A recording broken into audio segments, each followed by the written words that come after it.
Bismillahirrahmanirrahim. Assalamualaikum warahmatullahi ta'ala wabarakatuh. الفاتحة بالقبول وتمام كل سل ومأمول وصالح الشأن ظاهرا وباطنا في الدين والدنيا والآخرة دافعة لكل شر جالبة لكل خير لنا ولوالدينا وأولادنا وأحبابنا ومشايخنا في الدين مع اللطف والعافية وعلى نية أن الله ينور قلوبنا وقوالبنا مع الهدى والتقى والعفاف والغنى والموت على دين الإسلام والإيمان بلا محنة ولا امتهان بحق سيد ولد عدنان وعلى كل نية صالحة وإلى حضرة النبي صلى الله عليه وآله وسلم. أعوذ بالله من الشيطان الرجيم. بسم الله الرحمن الرحيم.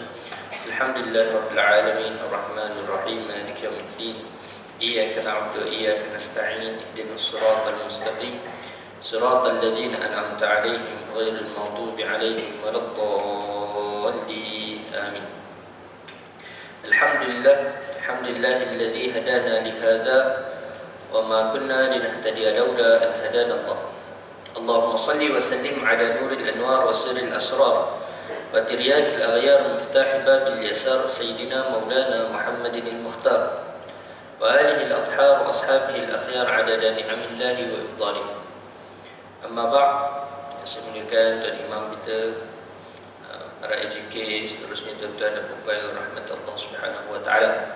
InsyaAllah hari ini kita akan sambung lagi pengajian kita dalam kitab Jawharul Munazzam pada menerangkan keistimewaan Rasulul Azam sallallahu alaihi wasallam. Dan kita masih lagi pada fasal yang pertama, iaitu fasal berkenaan dengan kepentingan untuk mempelajari dan mengetahui tentang keistimewaan baginda Nabi sallallahu alaihi wasallam.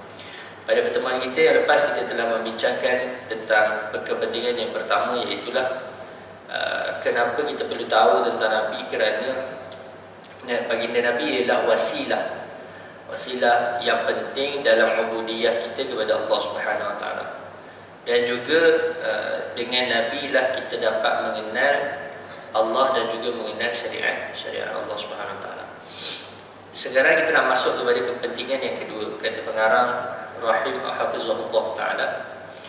Yang kedua, qala Syekhul Musannif Syekh Allahumma salli ala sayyidina Muhammad Syekh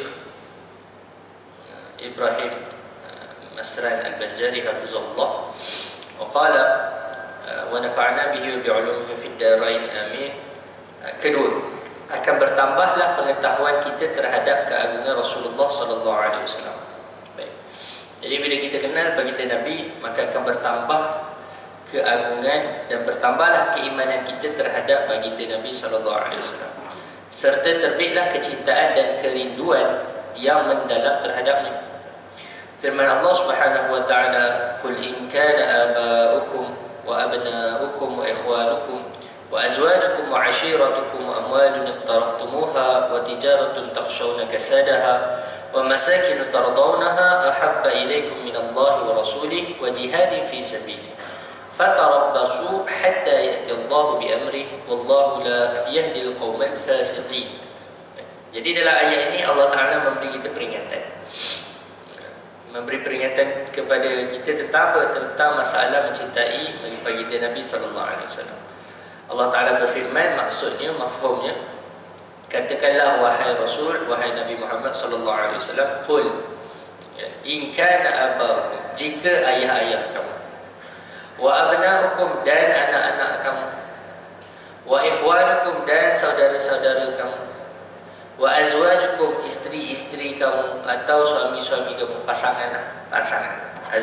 Zauj ni pasangan kamu, wa ashiratukum, dan ahli keluarga kamu, wa amwalun iqtaraftumuha, harta benda yang kamu usahakan, wa tijaratun takhshawna kasadaha, perniagaan yang kamu bimbang akan merosot, wa masakin tardawnaha, dan rumah-rumah yang tempat tinggal yang kamu sukai. Kalau semua itu Allah Subhanahu wa taala kata apa? Wa masakin tardawnaha ahabba ilaikum, semua itu ahabba ilaikum, lebih kamu cintai.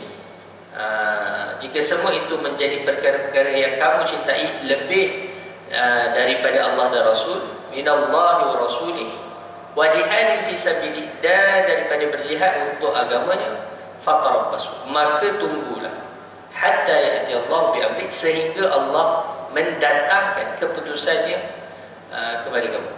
Apa maksud keputusan? Yakni azab siksaan. Dalam tafsir sebut keputusan ni maksudnya ialah azab siksaan. Wallahu la yahdil qaumal fasiqin. Allah Taala tutup ayat tu dengan apa? Allah tutup dengan kerana Allah tidak akan memberi petunjuk kepada orang-orang fasik. Baik. Jadi dalam ayat ini kata pengarang, pada ayat ini Allah Azza wa Jalla telah memberikan ancaman dan menjanjikan azab siksaan terhadap orang yang mengasihi keluarga dan harta bendanya melebihi kecintaan terhadap Allah dan Rasulnya sallallahu alaihi wasallam. Tuan-tuan, kalau kita tengok semua benda yang kita disebutkan tadi itu benda yang memang kita cinta, normal. Benda yang normal. Kan, cinta family, cinta anak, cinta parent, kan, cinta kepada benda yang kita usahakan. Betul tak? Kan, perniagaan yang kita usahakan, siapa tak sayang? Betul? Ada orang dia ialah perniagaan ni dia anggap macam anak dia. Betul? Kalau orang tu dia mula usaha dia bawah. Saya tengok interview Elon Musk yang buat Tesla tu kan.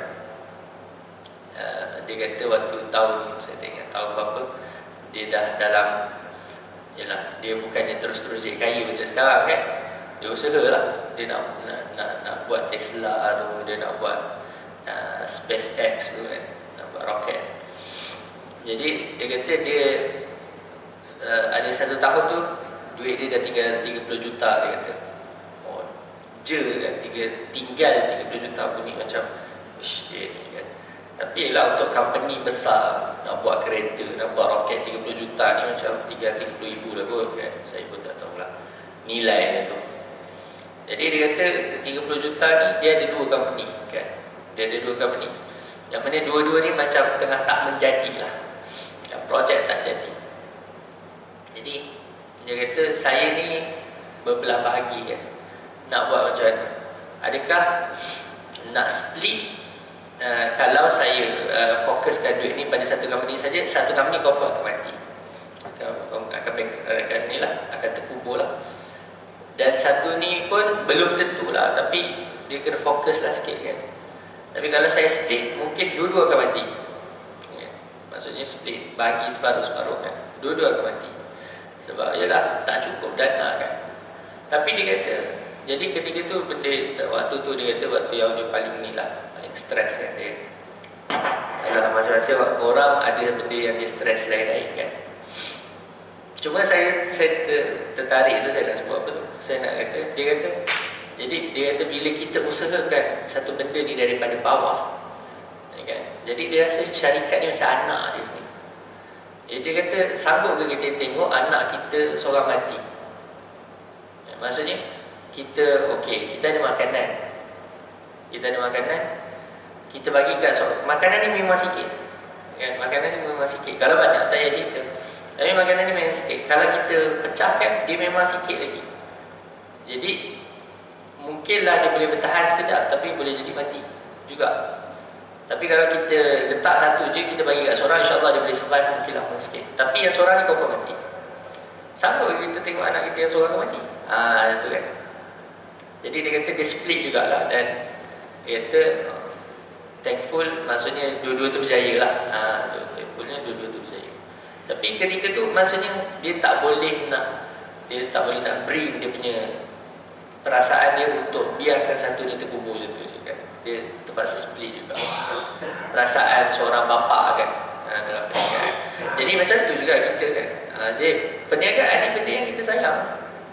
Betul? Perniagaan ni, kecuali perniagaan orang-orang ni kan yang mana dia tak pakai duit dia sendirilah. Itu cerita lain lah kan. Dia tak kisah bankrupt pun dia tak rugi apa.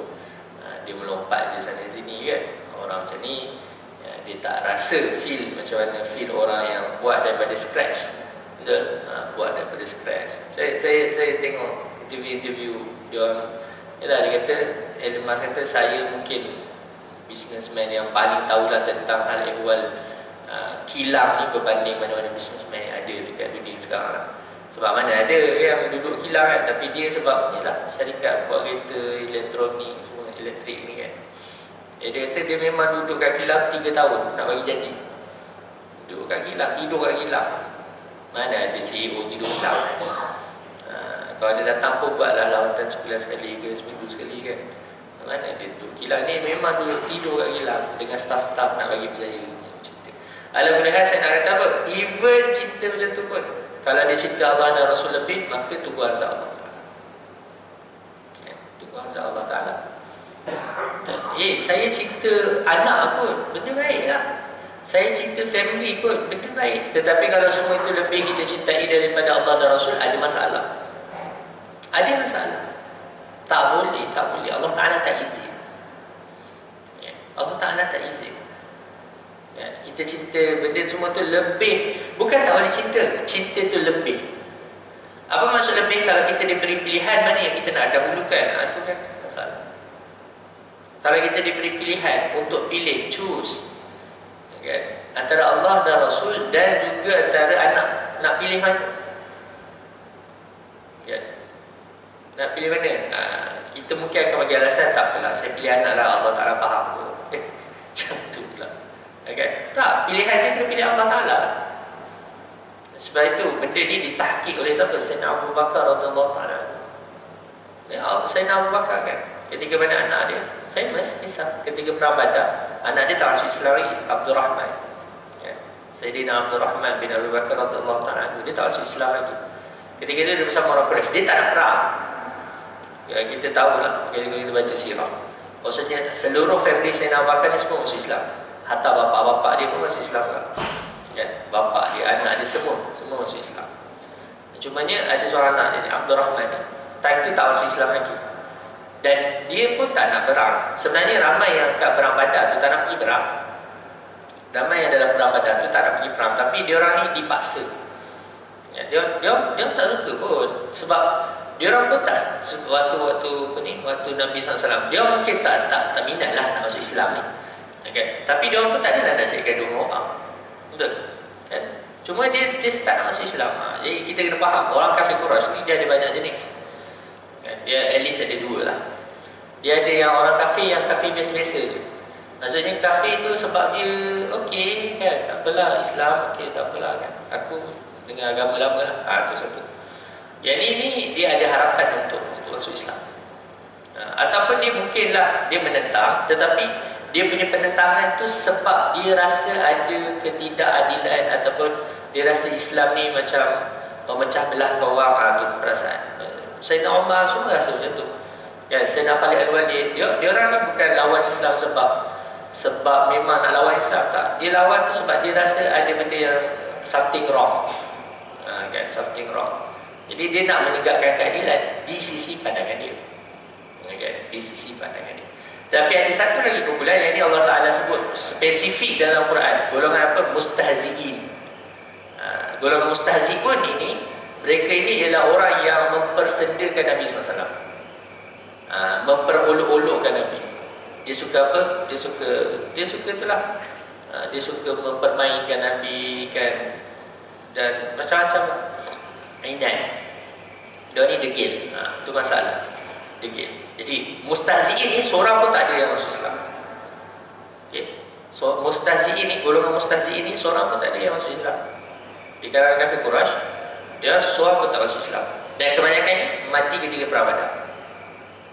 Mati Abu Jahal, Utbah bin Rabi'ah, Walid bin Mughirah, ni semua mati waktu perang Badar. Allah Ta'ala hapuskan dia orang semua. Tapi yang mana yang lain tu semua mungkin lawan balik dalam Uhud, dalam Khandaq. Sebab apa? Nak tutup bela atas kematian family-family yang mati ketika Badar. Itu saja. Dia bukan lawan tu sebab lawan memang dia nampak Nabi salah tak. Nabi salah maksudnya ialah saja nak ada dia orang ada ni kan. Dia orang tak puas hati sebab harta ke apa, tak ada kan. Dia nak tutup bela, benda-benda hal manusia lah, hal manusia. Jadi ketika Sayyidina Abdul Rahman, saya cerita ni, Sayyidina Abdul Rahman bin Abu Bakar ni, waktu perang Badar, dia dah nampak dah bapa dia. Dia dah nampak Sayyidina Abu Bakar dalam perang, tapi dia mengelak. Dia mengelak, dia pergi tempat lain lah. Dia pergi lawan dengan orang lain. Jadi bila dia dah masuk Islam, dia cakap kat saya nampak ayah waktu perang Badar dulu saya dah nampak dah ayah. Kan? Kalau saya nak pergi lawan ayah tu saya boleh je kan. Tapi saya mengelak lah. Sebab apa? Sebab saya hormatlah ke ayah lagi kan. Sayang ke ayah ni. Nak bagi tahu lah tu sayang tu kan. Tak lama nampak walaupun dah berbeza akidah kan tu. Baik, apa kata Sayyidina Abu Bakar? Sayyidina Abu Bakar kata, kalau aku jumpa kau, aku dah bunuh dah kau. Kalau aku jumpa kau, aku dah bunuh dah kau. Tak kisah. Ni orang yang mana apa? Mendahulukan Allah dan Rasul lebih dari segalanya, walaupun anak sendiri. Tak ada nilai anak tu kan. Tak ada nilai anak tu kalau kau tak ikut Allah dan Rasul. Tak ada nilai. Sebab apa? Sebab mungkin dengan sebab dia kita masuk neraka. Betul. Sekarang kita kalau buat tak betul, anak kita akan tarik kita masuk neraka. Ya Allah, ayah saya tak ajar pun saya benda-benda ni waktu saya kecil. Dia tak ajar pun saya semayang.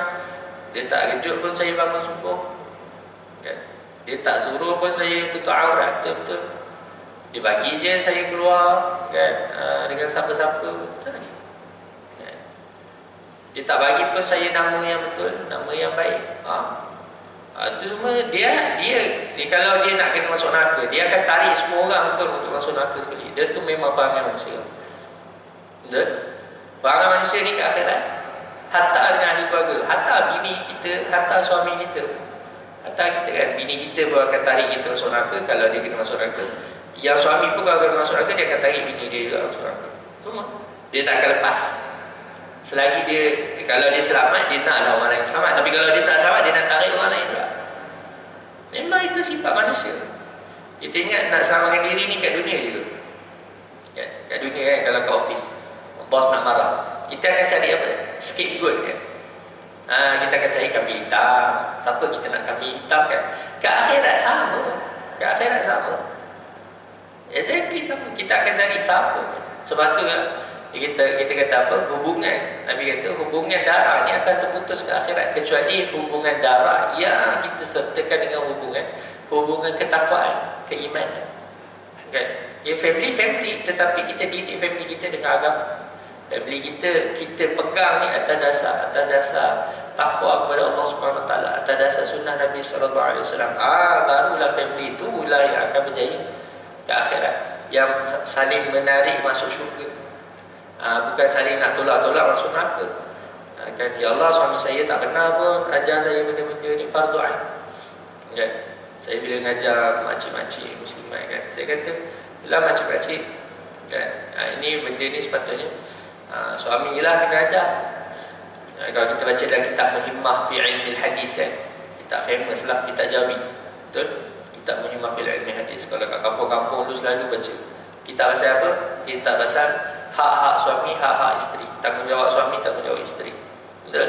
Kitab Syekh Abdullah bin Abdul Rahim Al-Fatani rahimahullah. Dalam bab yang kedua cerita tentang hak-hak isteri. Antara hak isteri kata suami wajib untuk mengajar isteri ilmu fardu ain. Berapa ramai suami ajar isteri fardu ain? Suami kena ajar tentang mandi wajib. Berapa ramai? Saya baru ni anak murid saya share cerita, ada orang perempuan ni, dia tak tahu setiap kali bersama kena mandi wajib. Dia tak tahu, anak dah 5 orang dah. Dia tak tahu kena mandi wajib. Macam mana dia punya semayang? Katalah tiap-tiap bulan ada lah bersama suami. Macam mana semayang dia tu sebulan tu? Okeylah, ada 7 hari dia tak semayang sebab haid. Lepas tu dia mandi. Lepas mandi tu bersama suami, tak mandi-mandi dah. Macam mana semayang-semayang dia tu selama beberapa tahun tu? Siapa nak tanggung dosa? Siapa nak tanggung dosa? Jadi dia dah tanggung dosa ustaz. Dia kan, dia punya hal. Sebab sebab dia tak mandi. Suami. Isteri tu akan tarik kita ke akhirat kelak. Ustaz, ya Allah kan, suami saya tak ajar pun kena mandi. Sebab memang kena tarik. Memang dia tak akan lepas. Kau dah seronok kat dunia, kau nak lepas kat akhirat, tak lepas jam. Memang dia akan tarik. Jadi akhirnya hubungan kita kekeluargaan memang dia adalah satu benda yang strong, tetapi ke akhirat dia tidak ada makna kalau kita tidak Kita tidak dasari dia dengan iman. Sebab itu tidak ada gunanya kita lebihkan semua itu daripada Allah dan Rasul. Tak ada. Sebab itu dahulukan dulu Allah dan Rasul. Saya sayang awak, tapi Allah Ta'ala dan Rasul dululah. Kan? Allah Ta'ala dan Rasul dulu. Bukanlah maksudnya dengan kita mengabaikan tanggungjawab kita, itu pun tak betul. Kan? Itu pun tak betul. Kita kena jaga tanggungjawab kita, jaga. Tetapi dalam masa sama kita bagi tahu bahawasanya kalau kena buat pilihan, saya akan pilih Allah dan Rasul dulu. Sebelum yang lain-lain. Sebelum yang lain-lain. Baik. Dan Allah Azza wa Jalla juga mengisyaratkan di dalam ayat ini bahawa orang yang mengasihi keluarga dan harta bendanya melebihi kecintaannya terhadap Allah dan Rasulnya sallallahu alaihi wasallam sebagai kaum fasiqin, yakni orang-orang yang derhaka. Allah Ta'ala akhiri kan, Allah Ta'ala tutup ayat itu dengan apa? Wallahu la yahdil qaumal fasiqin. Fasik ni apa tuan-tuan? Orang yang buat dosa besar kan? Orang yang buat dosa besar. Ataupun orang yang mengekali buat dosa kecil, jadi dosa besar juga. Jadi maksudnya apa? Mencintai benda lain lebih daripada cinta Allah dan Rasul, itu dosa besar. Kita ni fasik, maksudnya kita ni tak layak untuk jadi saksi. Tak layak jadi saksi. Saksi nikah kan tak boleh fasik kan? Tak boleh jadi saksi. Macam mana kita ni? Jadi sebab itu masalah mencintai Nabi SAW ni bukan masalah kecil. Dia bukan masalah sampingan. Dia bukan tunggu Maulidur Rasul baru kita nak cerita tentang cinta Nabi. Setiap hari kita kena usaha untuk menambah kecintaan kita kepada Nabi SAW. Setiap hari kena. Macam mana? Setiap hari kena tambahlah pengenalan kita kepada Nabi. Sebab makin bertambah kita kenal seseorang, makin bertambah ta'zim. Betul? Makin bertambah pengagungan. Mula-mula tuan-tuan mungkin kenal kawan tuan-tuan ni mungkin biasa-biasa. Kan kita kenal, oh ni jiran saya. Jiran saya, okeylah tak apalah. Tengok dia pakai kereta, masya-Allah besar. Wah hebat aku. Kita kenal tentulah. Ataupun kita tak nampak lah tu kan. Nampak surface macam orang biasa je. Saya ada kawan saya tu duduk kat Bangi tu, dekat apa, kondo yang baru tu kan, dekat tengah-tengah tu, Station 9 tu kan, Bangi Central tu. Apa nama dia? Gandaria kan. Gandaria saya rasa. Dia ada dua kan, satu Evo tu, satu lagi Gandaria, apa nama dia saya pun tak ingat. Yang barulah. Jadi dia duduk situ lah Ustaz duduk situ. Jiran dia ada seorang jiran dia ni pakai selekeh je. pakai slipper apa? Slipper Jepun je kan. Pakai slipper Jepun kelepek macam tu kan jalan slipper Jepun kan macam tu. Tak nampak langsung lah orang macam berada.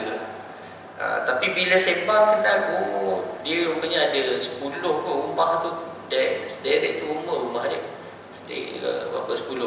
Lepas tu kat bawah tu kan ada rumah kedai. Ada satu derek rumah kedai tu semua dia beli. Dia sewakan. Oh masya-Allah. Pakai macam tak apa. Jadi bila kita kenal barulah bertambah ta'zim kan. Oh ni bukan orang biasa-biasa ni. Kan. Maka begitulah Nabi SAW. Makin kita kenal Nabi, makin kita bertambah pengagungan kita kepada Nabi SAW. Masya-Allah, Nabi ni bukan orang biasa. Kan. Kita ni rasa Nabi biasa-biasa sebab kita tak kenal Nabi lah. Selagi kita rasa tak Nabi ni biasa-biasa, maksudnya kita tak habis kenal lagi lah Nabi SAW. Dan semua orang pun macam tu jugalah. Semua orang pun macam tu. Dia ni siapa? Tak kenal. Jadi kita pun macam, oh tak apalah dia ni. Contoh macam ustaz. Oh dia ni siapa? Dia ni ustaz lah. Kan? Kita kenal macam tu lah. Dia ni ustaz lah. Ustaz, berapa ratus ustaz ada kat Malaysia ni kan, berapa ribu ustaz. Semua pun ustaz juga. Oh ni ustaz bukan cacat ustaz. Ni ngaji dengan tu, ngaji dengan ni kan. Contoh ada seorang tu kan kat Kelantan tu, Syekh Wazir kan. Syekh Wazir. Dia ni masya-Allah kan, ngaji Mekah, ngaji Mesir, ngaji Morocco, macam-macam tempat ngaji. Oh kita pun masya-Allah hebatlah ni kan. Kalau tak kita tengok ni siapa orang tua ni kan. Kita pun tak kenal. Macam tu lah. Jadi kita bila makin kenal orang, makin bertambah ta'zim kita. Kalau kita tengok sekali lalu, sepintah lalu macam ni je, kita pun tak kenal kan. Saya pun tak kenal tetap. Mungkin sini ada yang CEO syarikat, mungkin dulu ada yang Vice President, mana kita dah tahu. kan? Kita tak kenal. Jadi kita assume semua orang ni semua muka kampung je kan, duduk pun kat sepadan-sepadan je kan, sepadan Selangor Negeri Sembilan, duduk pun sebelah kubur je. Jadi kita nampak biasa-biasa je lah, tak kenal. Tapi cuba bila tanya, oh saya dulu bertugas dekat Iraq, oh Masya Allah kan. Jadi baru kita ada ta'zim. Boleh? Baik, maka begitulah yang baginda sallallahu alaihi wasallam. Imam Al-Bukhari dan Muslim dan Nasa'i telah meriwayatkan daripada Anas radhiyallahu anhu bahawa Rasulullah sallallahu alaihi wasallam bersabda, "La yu'minu ahadukum hatta akuna ahabba ilaihi min waladihi wa waladihi wan nasi ajma'in." Artinya, tidak beriman seseorang kamu sehingga aku lebih dikasihi daripada anaknya dan ibu bapanya dan manusia sekalian. Menurut para muhaddithin, yang dimaksudkan tidak beriman di dalam hadis ini ialah tidak sempurna iman bagi seseorang yang mengasihi anaknya atau ibu bapanya atau sekalian manusia lainnya, jika sekiranya kasihnya itu melebihi terhadap mereka itu berbanding terhadap Rasulullah sallallahu alaihi wasallam. Baik. Jadi ini kaedah. Para ulama kita kata, bila kita jumpa hadis yang menyebutkan la yu'minu ahadukum, tidak beriman seseorang di kalangan kamu, maksudnya ialah tidak sempurna. Tidak sempurna iman. Okey. Sebab iman ni dia punya hakikat. Hakikat iman hanyalah at-tasdiq, membenarkan. Itu je. Membenarkan apa yang dibawa oleh baginda Nabi sallallahu alaihi wasallam daripada perkara-perkara yang daruri daripada agama. Itu maksud iman. Okey, yang ni tuan-tuan kena belajar dalam kitab akidah lah. Jadi dalam kitab akidah antara yang sebut takrif tentang iman ni dalam kitab Misbahul Munir. Dalam kitab Misbahul Munir dia sebut ta'rif apa ni, ta'rif iman apa dia? Ta'rif iman ialah at-tasdiq bima jaa bihi ani Nabi sallallahu alaihi wasallam. Kita membenarkan apa yang dibawa oleh baginda Nabi sallallahu alaihi wasallam daripada perkara agama yang daruri. Apa perkara agama yang daruri? Maksudnya perkara agama yang semua orang tahu, tak kira orang pandai ke orang bodoh. Okay. Semua orang tahu ini ialah agama Islam. Ini benda yang dibawa oleh Nabi sallallahu alaihi wasallam. Contoh solat, contoh syahadah, contoh iman, contoh apa lagi? Rukun Islam tu lah. Rukun Islam, rukun iman tu. Jadi Allahumma salli ala sayyidina Muhammad wajib. Kita beriman. Beriman tu maksudnya apa? Percaya. Sebab tu disebutkan rukun iman. Apa rukun iman? Ada 6. Apa dia? Yang pertama, percaya. Kan? Percaya kepada Allah. Percaya. Kan? Percaya tu benda apa? Percaya tu benda hati. Kan? Jadi dia bukan amal. Dia bukan amal. Dia ialah amal lah, bukan amal fizikal, tapi amalan hati. Jadi mempercayai Allah dan Rasul semua tu, itu ialah rukun iman. Untuk dikatakan orang beriman yang tu. Tetapi sempurna iman itu cerita lain. Kan? Kesempurnaan iman, kamalul iman itu cerita lain. Dia iman ni boleh bertambah kan, boleh berkurang. Dan dia ada kesempurnaan dia ada kemanisan dia. Kan tu semua kan dalam hadis. Jadi Nabi sebut man kunna fihi wajada halawatul iman. Salasatun man kunna fihi wajada halawatul iman. Ada 3 benda yang mana kalau orang ada 3 benda ni, maka dia akan rasa kemanisan iman. Ingat, kemanisan iman. Dalam hadis ni la yu'minu ahadukum, tidak sempurna iman. Jadi semua hadis-hadis ni nak ceritakan tentang apa? Tentang iman upgrade lah. Dia bukan iman yang basic tu. Iman yang basic semua orang dalam ni semuanya dia ada iman lah. Okay? Semua orang Islam tu semuanya orang beriman. Itu iman yang basic. Maksudnya kita semua percaya kepada Allah. Kita percaya bahawasanya Allah Ta'ala inilah Tuhan yang selain dia disembah. Dialah yang maha berkuasa. Dialah yang memberi rezeki. Tidak ada yang lain kecuali dia lah. Itu iman lah. Itu semua tu dah kira beriman lah. Itu basic. Okay. Tetapi iman ni macam kita sebut tadi, dia ada upgrade. Macam mana nak upgrade iman tu? Itulah dengan apa? Dengan mencintai Nabi lebih dari segalanya. Dalam hadis yang lain, la yu'minu ahadukum hatta yuhibba li akhihi ma yuhibbu li nafsihi. Kan? Dia mencintai saudara dia seperti mana dia mencintai diri dia sendiri. Tu kan? Itu tanda iman. Kan? Tanda kesempurnaan iman. Dalam hadis yang lain lagi, apa ni, Allahumma salli ala sayyidina Muhammad, Nabi kata apa? La yu'minu ahadukum hatta akuna hatta hawahu tab'an lima ji'tu bih. Kan, apa-apa. Nabi kata tidak sempurna iman seseorang sehinggalah nafsu dia. Ke depan ni dia rasa ni hadis tu. Tak ada. Okey. Seseorang tu tidak sempurna imannya sehinggalah dia punya nafsu mengikuti apa yang aku bawa.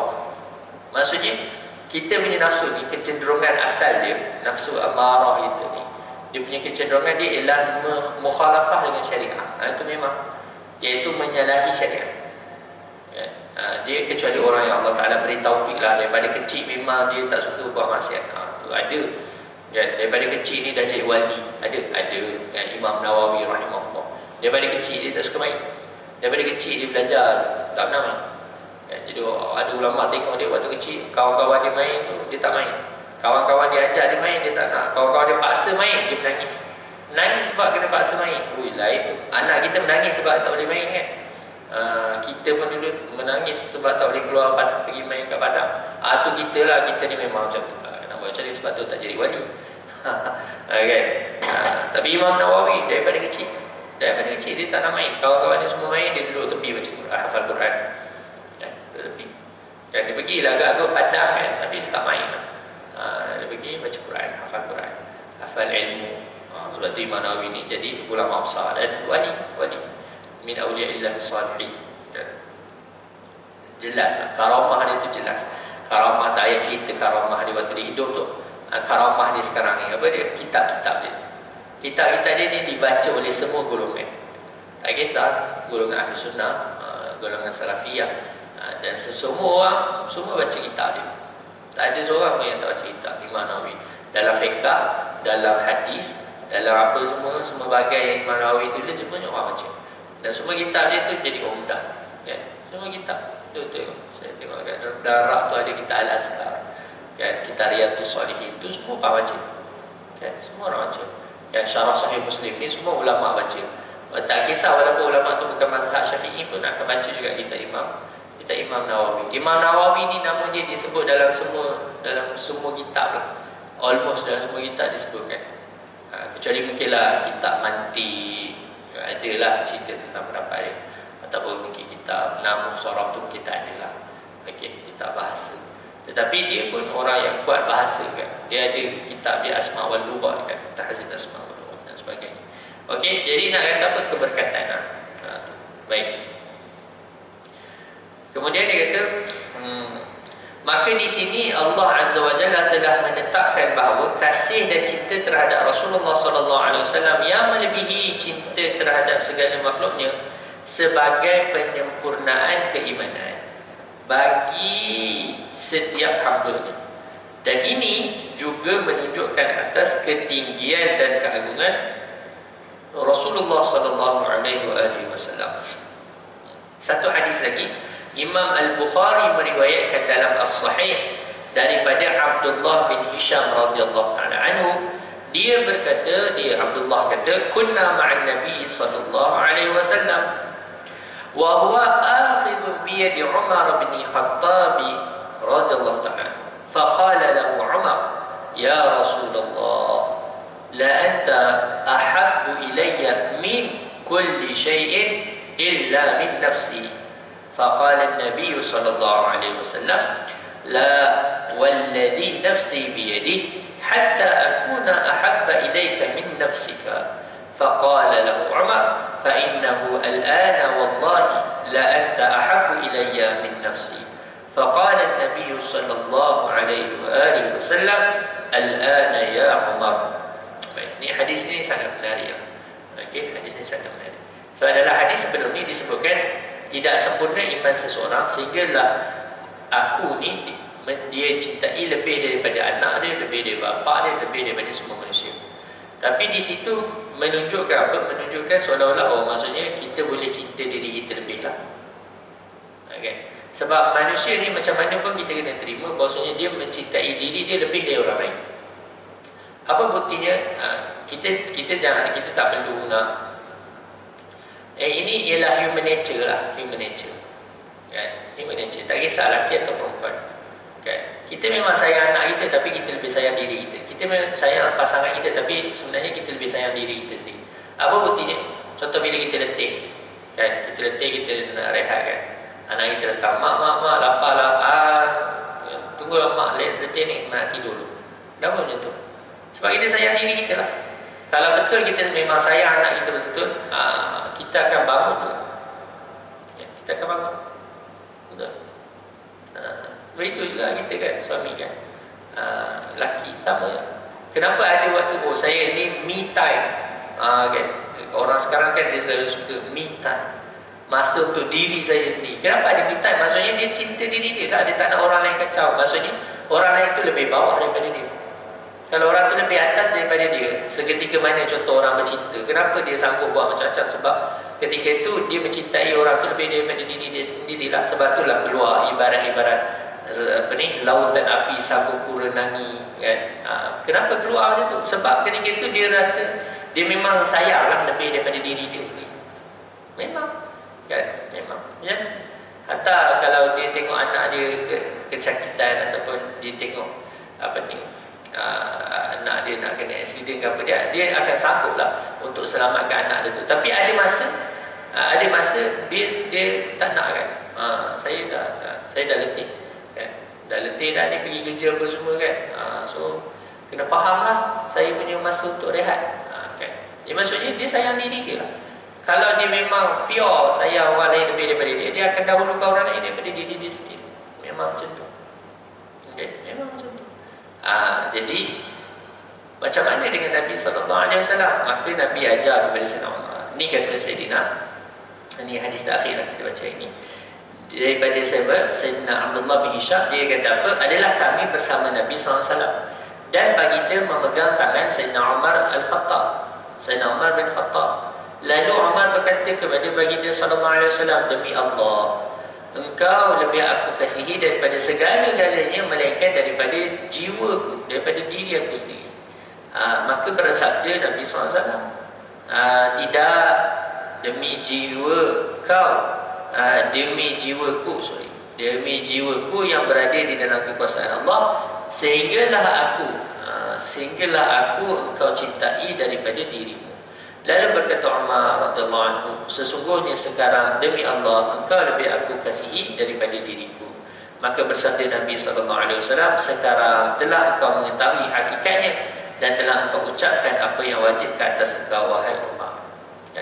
Dan memang hatta diri kita, sebab kita kena terima, kita ni lebih cinta diri kita sendiri. Apa maksud kita cinta diri kita sendiri? Kita ni ada, kita panggil apa? Self preservation. Kan? Maksudnya kalau kita dengar letupan, apa kita buat? Kalau dengar letupan, apa kita buat?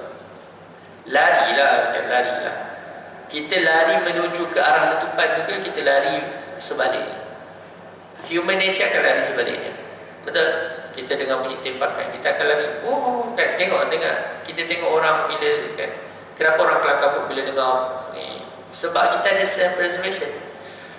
Jadi sebab itu orang yang nak jadi bodyguard semua ni, kan, orang yang nak jadi bodyguard, orang yang nak jadi dalam private ni semua, dia kena latih untuk lawan insting tu, kan? Instingnya kalau orang tembak, dia kena lari, kita akan lari. Tak, dia kena lawan untuk lawan. Ialah dia kena serahkan diri dia untuk jadi benteng dengan orang yang dia nak jaga tu lah, kan? Jadi dia akan human nature kita biasanya ada juga benda tu, kalau benda tu kita sayang, kan? Kalau benda tu kita sayang, seperti mana kita sayang anak kita, kan? Kita sanggup biar kita kena langgar kita tu daripada anak kita kena langgar dan sebagainya, kan? Memang ibu, kan, mak akan buat lah. Tetapi asal memang kita ada self preservation lah. Maka benda tu kita kena buang bila dengan Nabi SAW. Sebab tu para sahabat radhiyallahu ta'ala anhum, kan, dia orang masya-Allah, ya, dia orang sanggup untuk duduk depan Nabi, biar Nabi tak kena apa-apa, biar dia orang kena. Sebab tu ada sahabat digelar apa, dia syahid yang berjalan, kan, yang Sayyidina Talha bin Ubaidillah, kan, dia lompat, kan, dia lompat jadi benteng Nabi. Benteng ketika mana tentera Islam dah ni kan, dah berselera waktu Uhud. Dia lah yang jadi benteng Nabi kan, daripada panah dan sebagainya untuk tangkap anak-anak panah. Jadi kesan dekat badan dia tu dah macam Nabi tengok kan, dia tu hidup. Kalau tengok kesan kat badan itu lebih daripada 80 kesan, tikaman, tompah, daripada panah-panah semua, lebih 80 kan. Kalau bahasa biasanya ini dah matilah kan, bahasanya ini dah mati. Tapi Nabi kata apa? Dia inilah syahid yang berjalan. Dah jaminlah syahid tu kan, tapi masih berjalan lagi lah, hidup begitu pun nak mati je lah kan. Jadi nak bagi tahu apa? Nak bagi tahu sahabat-sahabat ni, dia orang dahulukan dulu diri Nabi berbanding diri dia orang sendiri. Macam itulah kita dengan Nabi SAW. Wallahu ta'ala alam. Tuan-tuan, kita berhenti sini dulu, dah syuruk. Yang baik itu datang dari Allah, kurang itu datang dari hadis saya sendiri. Ada beberapa lagi hadis yang nak dibawa dan juga beberapa ayat tentang masalah ni. InsyaAllah nanti kita akan tengok sama-sama. Wallahu ta'ala ala wa ala wa sallallahu ala sayyidina Muhammad wa ala alihi wa sallam. Jazallahu anna sayyidina Muhammad sallallahu alaihi wasallam wa ahlu. Subhana rabbika rabbil izzati amma yasifun. Wassalamun ala al-mursalin. Walhamdulillahi rabbil alamin. Wassalamu alaikum warahmatullahi ta'ala wabarakatuh.